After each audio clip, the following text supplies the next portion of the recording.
இந்த இறைவன் இருக்கார்ல, எல்லாருக்கும் ஒரு ஒரு வேலையை வந்து பார்த்தீங்கன்னா கொடுத்து அனுப்பிச்சிருக்காரு இந்த லோகத்தில். எனக்கும் அதே மாதிரி தான் முருகப்பெருமானுடைய ஆட்சியை கொண்டுட்டு வரணுன்றதுக்காக எனக்கு ஒரு வேலையை கொடுத்துருக்காரு.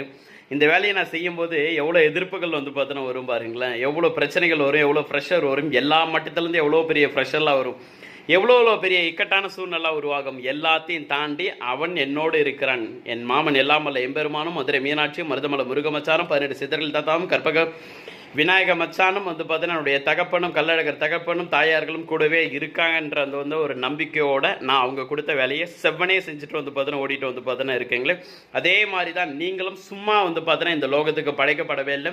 உங்களுடைய படைப்பின் நோக்கம்னு வந்து பார்த்தீங்கன்னா ஒன்று இருக்குது. அந்த நோக்கத்தை தேடி கண்டுபிடிச்சு வந்து பார்த்தீங்கன்னா தொடர்ந்து பயணப்படுங்க. ஏகல இறைவனுடைய ஆசீர்வாதம் பரிபூர்ணமாக வந்து பார்த்தீங்கன்னா கிடைக்கும். இதைத்தான் என் கூட பயணிச்சுட்டு இருக்க ஒவ்வொருத்தருக்கும் வந்து பார்த்தீங்கன்னா சொல்லுவேன், ஒரு வேலையை தொடங்கக்கூடாது, தொடங்கிட்டால் முடிக்கிற வரைக்கும் என்ன ஆனாலும் சரி பின்வாங்கவே கூடாது.